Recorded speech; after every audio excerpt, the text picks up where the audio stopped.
Kalen DeBoer almost took Alabama to the college football playoff year number 1. Total overhaul, total change. You go from a physical running football team, not to say they're not physical, but you change your offense, you change what you do. You have a quarterback that doesn't fit. But I think Kalen DeBoer is in trouble, like a lot of trouble. And that sounds bizarro, but I'm going to tell you why. And it's what the H. What the? What was he thinking? Release the hounds. The Dave Hooker Show. Keep cool. A presentation of offthehooksports.com. And you said there was a website, Fire Kalen DeBoer, right? No, I didn't say there was. I was referencing Fire on Zook because I was saying like Twitter is filled with Alabama fans that are just Fire Kalen DeBoer. You have some people changing their accounts to Fire Kalen DeBoer. Okay, here's why. Alabama fans need to understand something. They are never, ever, ever, ever, ever going to be like they were under Nick Saban. And I know that's not some incredible piece of knowledge, Caleb. I mean, I know you know that. I mean, that was a once-in-a-generation run. But it's never, ever going to be to the point where Kirby Smart wins multiple championships. He's got 2 in the bag. He might win another 1 or 2, but don't expect 6 or 7. I would even be if I put the over-under on Kirby Smart at 1.5 championships, would you take national titles for the rest of his career? Would you take the over or the under? Oh, I take the under. I would take the under on that. I would too. And here's why. Here's the way things used to work in Tuscaloosa. All right. We're going to come out there and please hit the like button, by the way. Please hit the like button. We appreciate that. And if you haven't subscribed, do that. Here's the thing. Here's the way it used to work at Alabama. We're going to beat the brakes off of you with our starters in the first half, right? And then coming out, we might have our starters go out there and just so they go through the usual routine of being ready in the second half, they might play a drive. But what happens? Second string comes in, right? And then what happens? Majority of the games. I'm talking about 2/3 of the games now. And then what happens? Fourth quarter, third stringers come in. Okay. That means those third stringers who were tied to that scholarship and couldn't leave would eventually get experience and be a standout player when it was Alabama's time to reload. Guys, that is not going to ever happen at any school again, ever.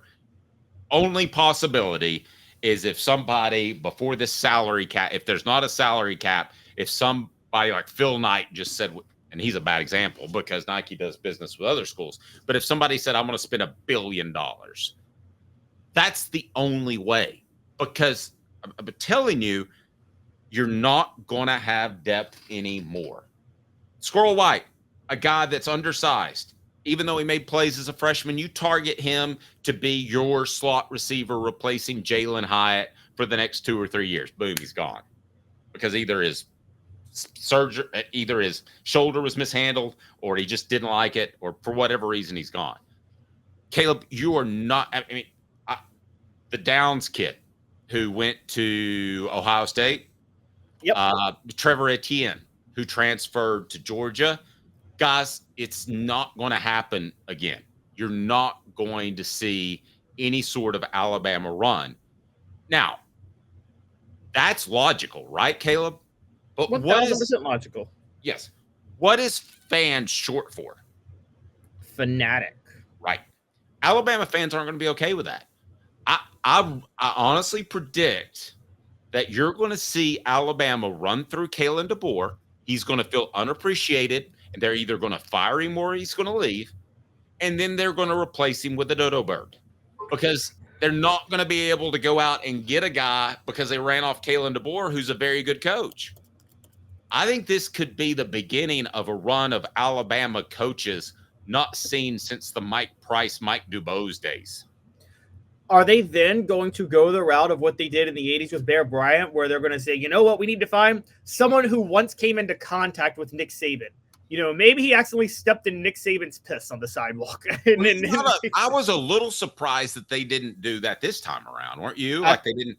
I think Mario Cristobal and Manny Diaz. I'm not saying they're better than Kalen DeBoer, but I was a little surprised they didn't do it this time. No, I think they're very aware of their history and how badly they screwed up trying to find a Bear Bryant replacement, a protege for so many years after Bear Bryant. All right, you knocked that initiative that they did, but they did win a championship with Gene Stallings, who's about as Paul Bear Bryant as I can imagine without a drinking brawl. No, that's true. They did. As a matter of fact, it's funny that people say, "Oh, Alabama's so overrated if you take away their two amazing head coaches." Okay, take away every school's two best coaches. You know what I mean? Like, none of them have success. Alabama, their third best head coach has a national championship. Their fourth best head coach has national championships, and their fifth best head coach has a national championship. So you take away Bear Bryant and Nick Saban, take away every school's top two coaches. Alabama still may be the best program of all time, funny enough. And that's including two generational runs. Okay, so here's the issue. So you think Kalen DeBoer is going to be run out of town. Now, I think this.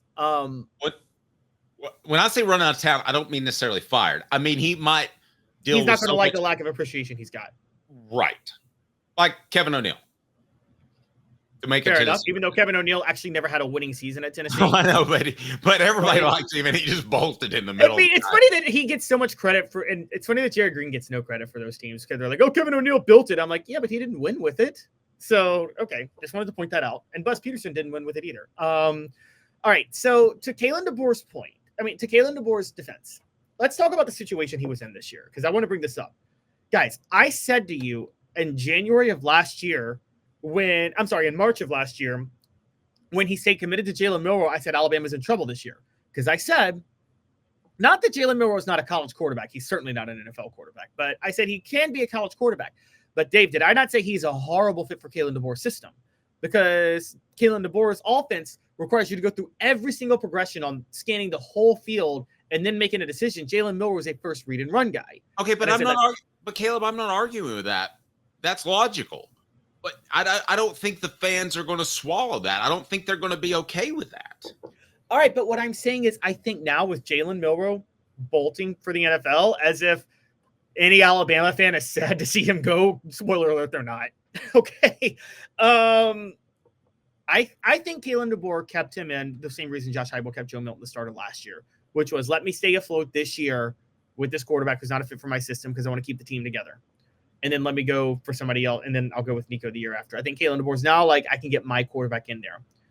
I think now, because expectations have dipped to a certain degree, I think Kalen DeBoer is going to have a very, very, very, very great year next year at Alabama. I think they're a major threat.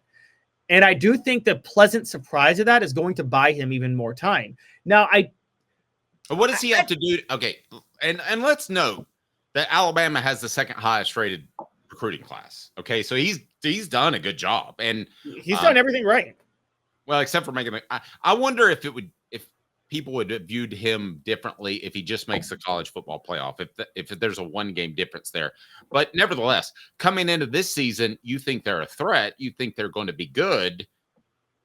But what do they have to do to make Alabama fans happy? Let me throw this one at you first. Make the college football playoff. Everybody happy? Everything copacetic in Tuscaloosa? Yes, actually, I think they are. I don't think so. Happy. I think Alabama. Okay, we can agree to disagree. Let me finish the exercise. Okay, so obviously you think if they make the college football playoff and win 1 game, then everything's copacetic in Tuscaloosa. I don't think so. I think and I remember the 80s. You don't, but I remember how Alabama fans were in that time after Paul Bear Bryant. I think this is on a major downhill slide for a generation. And I think Kalen DeBoer is going to feel unappreciated and cruise eventually.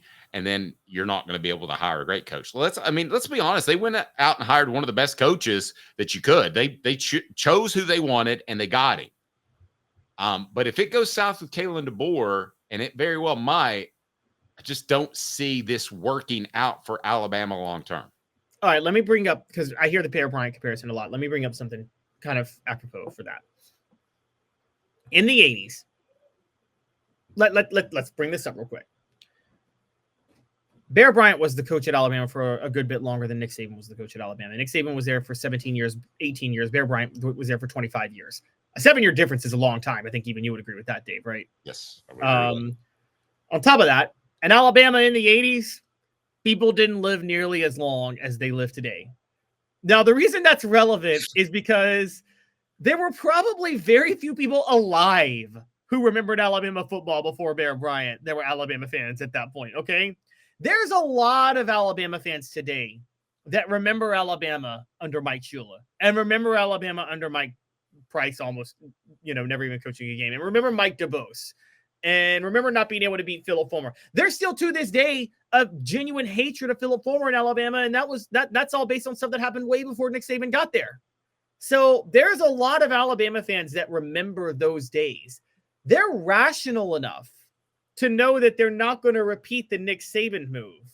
And I now maybe the younger ones, maybe the bandwagon ones aren't, but I do think the Alabama core is many of them do remember a significant, I would say 75% of Alabama fans, they remember pre-Nick Saban very well and remember the trauma of that. Just like this, I'll give you another one. Tennessee for a minute.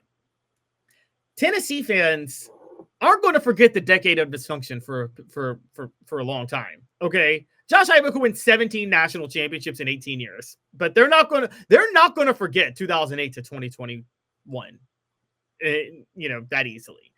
And I think that another good example would be Philip Fulmer. Why did Tennessee, even after things slid so much under Fulmer, why did fans wait so long until they finally wanted him gone? I think a lot of people kind of remember the early Johnny Majors years, did they not? And they thought, you know what? There were quite a few fans at Tennessee that were very aware of how bad it could get. Were they not when Fulmer was fired? When Fulmer was fired? Let's take 2005, before Fulmer, the first losing season Fulmer had when he went 5-6. Most Tennessee fans, the overwhelming majority, still wanted them to stick with Fulmer because most Tennessee fans remembered the early 80s when Tennessee was painting the rock saying we made a major mistake. Yeah, you and I may remember that a little bit differently. I thought it was maybe 60-40. People wanted Fulmer to stay. I thought it was pretty close to even up. And then I thought when they threw Lane Kiffin out there, young, good-looking guy, offensive mind, Southern Cal shine. I didn't mean for that to rhyme. I think that it was more like 90% were happy they made the change. I agree with that with the Lane Kiffin move. I think, by the way, that was actually, let's call it what it is. The Lane Kiffin move was about seeing Urban Meyer, flashy Florida, winning everything. They're like, Tennessee fans are like, we want our own Flash at our own school, pretty much. And Lane played Tennessee is why, people want to blame Mike Hamilton. The reason that Philip Fulmer got fired during the season is because Lane Kiffin. He feigned an agreement with Washington, and he was never going to go there. But that's exactly why Mike Hamilton felt like he had to make a move so that he could go ahead and get things in place so that Lane didn't take the Washington job. And Monty Kiffin was, I'm not sure how by the way, that's a fact. Well, also, I remember his introductory press conference as defense coordinator. Monty Kiffin was senile enough to accidentally admit that Lane wasn't going to go to Washington because Monty Kiffin admitted that he told Lane, I'm not going to follow you to Washington. Oh, you go there. I don't remember that. I'll tell you about when they sent me to Tampa Bay. Quite perhaps the worst interview I've ever been a part of with Monty Kiffin or anybody else for that matter. Work Truck's all about trucks. Trucks are actually available. Trucks that help you maximize your profits by having the right work vehicle now. Time is money. The perfect work vehicle doesn't break down, has all the space to carry what you need. That's what Work Trucks is intent on offering, while other dealerships just can't do it. Contracted about time. Work Trucks saves you time, less back and forth trips. Trucks pass the highest standards to be put to work. The process quick and easy when choosing a vehicle for Work Trucks. Cargo vans, utility body trucks with an iPod, work bodies installed, pickup trucks, Work Trucks supplies vehicles to people just like you. Cranes, dump trucks. Man, no dealership runaround. If you're a contractor, you need to know WorkTrucksLLC.com. Work Trucks with an X, LLC.com. Don't risk chancing your future in business on the wrong piece of equipment. Proud supporters of the Tennessee Vols. The perfect truck. Work Trucks, Clinton Highway, downtown Birmingham. WorkTrucksLLC.com. Here's my story about Monty Kiffin and the worst interview that I've ever been a part of. Crazy Uncle Dave story. Yes. We had this idea, along with the News Sentinel, that Tennessee is playing in the Outback Bowl. Is that right? No. I'm sorry.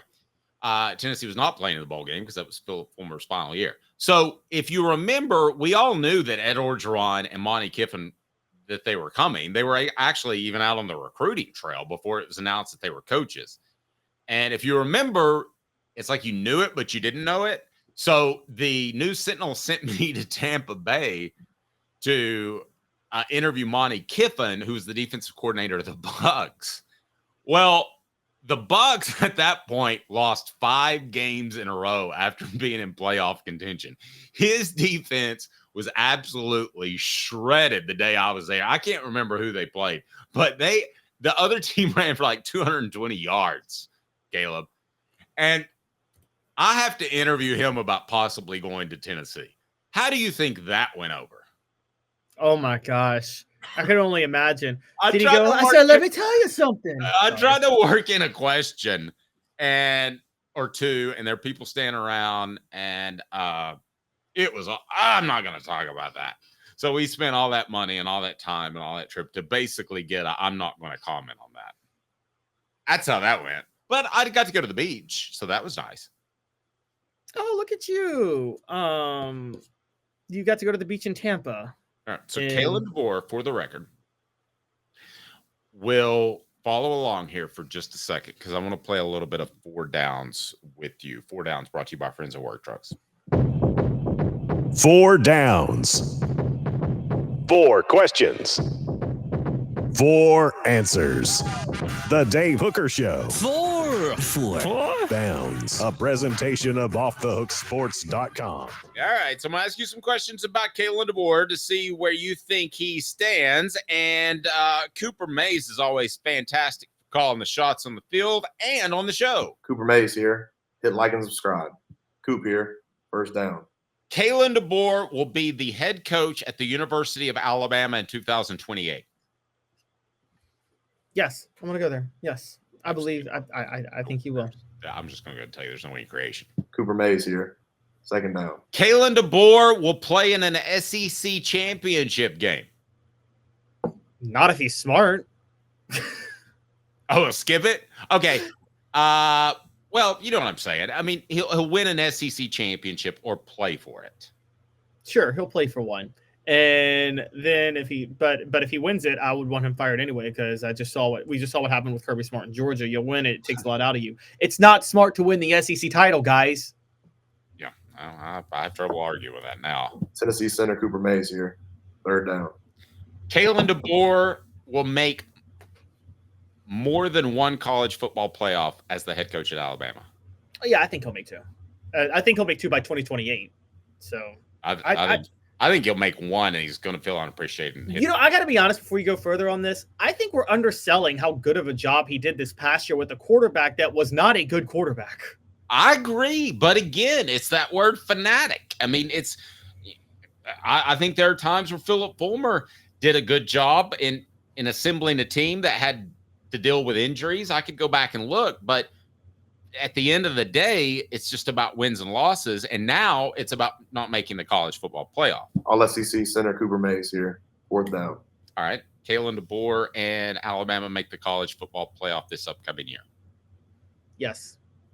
They're going to get the quarterback they want, and he's going to make the college football playoff. He dealt with the worst quarterback for his system in the history of mankind. And so, I mean, honestly, I think that early run of Alabama quarterbacks under Nick Saban would have all been better than Jalen Milroe did. I'm talking Greg McElroy and A.J. McCarron and Blake Sims and Jake Coker and old John Parker Wilson, baby. I think they all would have been better than Jalen Milroe in this offense. By the way, Blake Sims coming up on the program later this week. No, I'm joking. Derek says the Tennessee football historical low will never go away. It's ruined our perception nationally. We became the best daytime soap opera on television, literally a laughing stock at this point. Can we push pin that? Because I would like to discuss that tomorrow as a topic, because I disagree with you, Derek, but you're one of our better posters. So that's a good take. I'm interested in that. And then do you agree with Derek? Give us a shout on the message board. We're engaged. I'll say this, and I don't say this as a prisoner of the moment because I've studied all of Tennessee football history. Tennessee's low in the 2010s, 2008 to 2021 or whatever. There's not another low period that was that low in the football program. I mean, you can go back to the early majors years or the post Bowden Wyatt before Doug Dickey years. You know what I mean? You can go to a lot of different eras that were down. None were as down as that era. That's the most down era in Tennessee history. I mean, it wasn't just down because of wins and losses. It was down because of the goofballs they hired and Shiano, and it just got embarrassing.